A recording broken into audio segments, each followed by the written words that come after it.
बात करते हैं खिलजी डायनेस्टी, जो सबसे ज्यादा यहां से पूछी जाती है, और इनके मार्केट रिफॉर्म। सबसे ज्यादा इनके मार्केट रिफॉर्म और इनकी डायनेस्टी में क्या क्या चीजें हुई। देखो क्या करना है आपको, ऐसे समझिएगा। सबसे पहला देखो, किस सुल्तान ने कीमतों को नियंत्रित करने के लिए तीन अलग अलग बाजार स्थापित करे थे। तीन अलग अलग बाजार स्थापित करे थे, क्या आ जाएगा, ऐसे याद रखो। साग साग की स्थापना करी थी। काय की स्थापना करी थी? बाजार में साग मिलता है ना, साग जानते हो ना, साग। तो साग मिलता था, बस ऐसे याद रखो। कैसे? बड़ी अच्छी सी कहानी है। खिलजी ने बाजार, देखो बाजार खिलते हैं हमेशा ना, तो खिलजी ने बाजार उगाया। खिलजी ने क्या किया? खिलजी के टाइम पर खिलजी के टाइम पर बाजार में क्या मिलता था? भाई मेरे, बाजार में साग मिलता था। साग जानते हो ना, जो आप खाते हैं, कभी सरसों का, कभी किसी का, कभी किसी का। तो यहां का मतलब होता है, पहले आया सराय, सराय के बाद आएगा अनाज, और जी से आएगा घोड़ा। तो हमारे पास यहाँ आया, पहले आया सराय, सराय के बाद आया अनाज मंडी, और इसके बाद घोड़ा मंडी। तो बस यही तीन मंडियां थी मेजर। सबसे तीन मेजर मंडियां जो थी वो ये थी। तो सराय क्या था? सराय अदल। सराय अदल, सराय अदल का मतलब ये है कि यहाँ पर कपड़ा मिलता था, सूखा मेवा मिलता था, ये सब।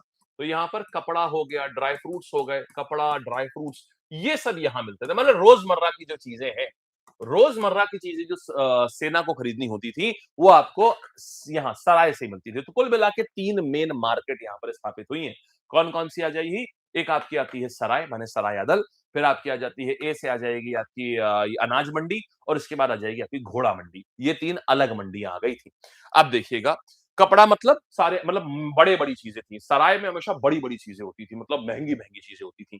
तो ड्राई फ्रूट्स हो गए, या आपके सिल्क के कपड़े हो गए, ये सब होते थे। ठीक। फिर दूसरा देखना, एक ऑफिसर आया, जिसको बोला गया शहनाए मंडी। एक तो पॉइंट ये हो गया आपको। दूसरा देखो क्या याद रखोगे, शाहना ए मंडी। शाहना ए मंडी, इसका मतलब क्या है? शहनाए मंडी, ये वो ऑफिसर होता था जो देखता था कहीं पर कोई करप्शन तो नहीं कर रहा है। शहनाए मंडी, इसका काम क्या होता था? मंडी का शहना, ऐसे याद रखो, मंडी का शहंशाह हुआ करता था ये, समझे? तो ये देखता था कि कहीं पर कोई ऐसा, ये मंडी का सुपरिटेंडेंट होता था, अधीक्षक होता था मंडी का। तो ये देखता था कहीं कोई घपला तो नहीं कर रहा है। घपला ना करने के लिए, घपला ना करे कोई, इसके लिए इसको करा गया था, बाजार में कोई घपला ना करे। शहनाए मंडी। फिर इसके बाद आया घोड़ों के ऊपर दाग और चेहरा, ये भी खिलजी के टाइम पर शुरुआत हुई है। तो क्या आ जाएगा, देखिए, ये क्या आएगा, दाग और चेहरा। दाग मतलब होता था घोड़ों के ऊपर एक अपनी मोहर लगा देना, उसको दाग बोलते हैं। क्या हुआ यहाँ पर? दाग बोलते हैं घोड़ों के ऊपर मोहर लगाना। और दूसरा आता है चेहरा। चेहरा मतलब होता है कि आपके पास जो सैनिक हैं, आप अपने, जैसे हम लोग को आईडी कार्ड दिया जाता है ना, आईडी कार्ड से पहचान होती है, या आधार कार्ड से पहचान होती है ना, तो ऐसे ही सैनिकों के लिए चेहरा देना, मतलब उनके आईडी कार्ड से उनके उनके चेहरे का पूरा हुलिया लिखना, ताकि उनकी पहचान हो सके। यहां तक बात समझ आ गई है? फिर देखो, फिर इसने बनवाया क्या? इसने बनवाया अलाई दरवाजा। देखो कुतुब मीनार पहले से बना हुआ था, तो अभी क्या है, कुतुब मीनार के पास में इसने, कुतुब मीनार में एक मस्जिद भी है। अब उस मस्जिद में जाने के लिए चार दरवाजे बनवाना चाहता था, पूरब, पश्चिम, उत्तर, दक्षिण, चारों दिशाओं में। हालांकि एक ही दरवाजा बना पाया, तब तक मर गया, अलाई दरवाजा। तो ये कुतुब मीनार पर ही बना हुआ है ये। ठीक है। तो नाम था अलाउद्दीन, इसलिए अपने ही नाम पर यह दरवाजा बनवाना चाहता था। इसी को बोलते हैं अलाई दरवाजा, अपने ही नाम पर यह दरवाजा जो चाहता था। तो अलाई दरवाजा हो गया। देखो ये सारी चीजें जो इसने करी है, एक जगह पर आ गई हैं। फिर साग होता था, साग बिकता था, सराय अदल हो गया। फिर अनाज हो, फिर ये आपका अनाज हो गया, फिर घोड़ा हो गया, ये बिका। शानाए मंडी आ गया। फिर आपका दाग और चेहरा आ गया। फिर आपका अलाई दरवाजा आ गया। और एक और चीज यहां से सवाल आता है कि वो कौन व्यक्ति है, समझना, वो कौन व्यक्ति है जिसने की साउथ में विजय प्राप्त करी। तो साउथ में इसने किसको भेजा था? वारंगल को भेजा था। किसको भेजा? वारंगल में मलिक काफूर को भेजा था। ये आती है मेन कहानियां। बात समझ आ गई बढ़िया से? और क्या किया, और क्या किया? कल्चर आर्किटेक्चर में क्या किया? इसने बनवाया हौज खास। अब बच्चे यहां बहुत कंफ्यूज होते हैं, सुनो ध्यान से देखिएगा। अगर एक टेबल मेरे पास है तो मजा आ जाएगा। हाँ ये देखो, पहले देखो यहां पर, ये समझ आ गया, 1296 से 1316, मात्र 30 साल के लिए, 20 साल के लिए आया है ये। बहुत थोड़ा टाइम पीरियड बचा है इसका। पूरी खिलजी डायनेस्टी खाली 30 साल के लिए है, उसमें से ये 20 साल का है। फिर ये क्या आ गया? अनाज मंडी, सराय अदल और घोड़े की मार्केट। ठीक है। तो यहां आ गया, घोड़े की मार्केट में ही स्लेव भी बिका करते थे। तो साग, तीन प्रकार के मार्केट थे, साग, सराय अदल, यानी कि बढ़िया-बढ़िया चीजें, महंगी चीजें, सराय अदल, गुची प्राडा टाइप्स। फिर इसके बाद आते हैं ए से क्या आ जाएगा? एग्रीकल्चर माने अनाज मंडी, और जी मतलब है घोड़े, सेवक, ये सारे लोग यहाँ पर आते थे, ठीक है। फिर शहनाई मंडी ऑफिसर होता था, सुपरिटेंडेंट ऑफ मार्केट, जो ध्यान रखता था कुछ भी गड़बड़ तो नहीं होने वाला यहाँ पर। फिर देखो यहाँ पर दाग और चेहरा, ये देखो ऐसे मोहर लगा दी जाती थी घोड़ों के ऊपर, ताकि पता चलेगा ये सुल्तान के घोड़े और एक ही घोड़े को बार-बार नहीं दिखाया जा रहा है। फिर देखो यहाँ पर क्या हो रहा था, ये रजिस्ट्रेशन, ये चेहरा सिस्टम हो गया। ये देखो अलाई दरवाजा है, कहां पर? कुतुब मीनार परिसर में ही बनवाया गया है।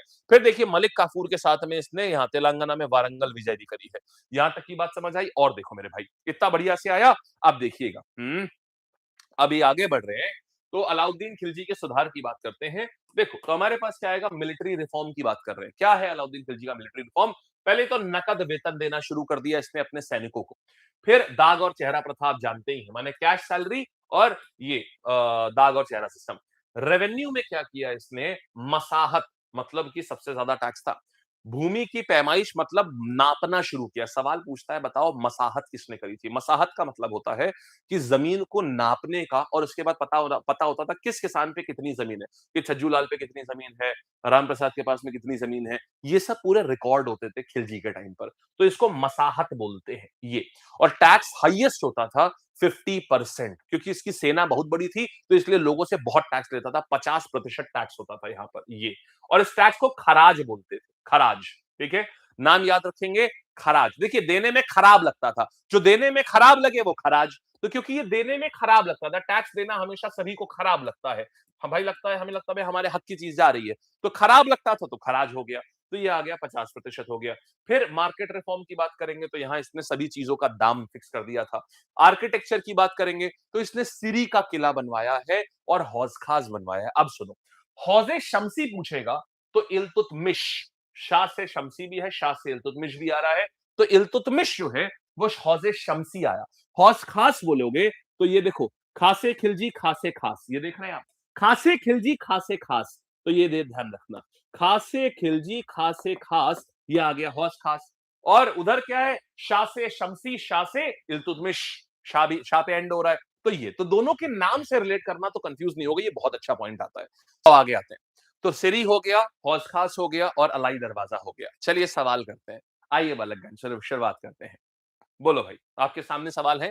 दिल्ली सल्तनत के किस शासक ने सोल्जर्स को नकद सैलरी देना शुरू किया? तो नकद सैलरी, जिसकी सेना सबसे बड़ी थी वही नकद सैलरी देगा। तो आंसर मेरे पास आ गया, खिलजी ने। देखो ऐसा समझो, ऐसे याद रखा करो। कैसे याद रखोगे बताता हूं। भाई साहब मुझे हमें बताओ, हमें जैसे ही नकद मिलता है हम खिलखिला उठते हैं ना। आज भी अगर दादी नानी के वहां जाओ और अगर वो एक लिफाफा दे देती हैं, तो सीधे देखते हैं, कितना पैसा है इसमें?" तो आज भी हम खिलखिला उठते हैं, है ना। पहले तो बोलता अरे नहीं नहीं, अरे नहीं इसकी नहीं, अरे बिल्कुल नहीं। और जैसे ही जेब में रखते हैं, पहला काम बाहर जाते हुए थोड़ा सा ऐसा उनार के देखते हैं कितना नोट मिला है। तो ये देखिए, हमारा भी चेहरा खिलखिला उठता है। और अगर उम्मीद होती है 100 की, और अगर अंदर 500 का नोट दिख जाए, ओ भाई साहब, ऐसा अंदर तक खुशी होती है ना ये देख करके। तो नकद सैलरी मिल करके मेरे भाई चेहरा खिलखिला उठता है, खिलखिला उठता है। तो खिलखिला से आएगा खिलजी। बोलो सही है? तो खिलजी हो जाएगा। हाँ जी भाई साहब, आगे आते हैं। ठीक है, फिर देखिएगा यहाँ पर अ, अलाई दरवाजा एंट्रेंस गेट किसका था? अरे अलाई दरवाजा में शब्द देखो ना मेरे भाई, अला वर्ड तो पहले ही आ गया, तो आंसर दे दो किसने बनवाया था। शाबाश, हाँ जी। तो ये आ जाता है हमारे पास, कुतुब मीनार का प्रवेश द्वार है। ठीक, 4 बनने थे द्वार, एक ही बन पाया, तब तक उनके प्राण पखेरु हो गए तो वो निकल लिए। चलिए आइए, अच्छा आगे बढ़ा जाए। आओ यहाँ आते हैं। फिर देखो, दक्षिण भारत पर आक्रमण करने वाला पहला सुल्तान कौन था? यस यस यस, ओके, ठीक है, ओकेस ओकेस, क्या बात है यार, बहुत बढ़िया। आंसर क्या आया? यहाँ पर पहला सुल्तान जो साउथ इंडिया इन्वेड कर रहा था, ये कौन आया? खिलजी आ गया, पहला सुल्तान जिसने साउथ इंडिया इन्वेड करा है, अलाउद्दीन खिलजी। चलिए बाय, और भी कोई रिक्वेस्ट हो तो नीचे कमेंट कर दीजिएगा, I will see to it. ठीक है भाई, ऑल द बेस्ट, चलते हैं, टाटा करते हैं, टेक केयर, मस्त रहिए, जबरदस्त रहिए। फिर से मुलाकात करेंगे हम लोग अपने अगली सभा में। जी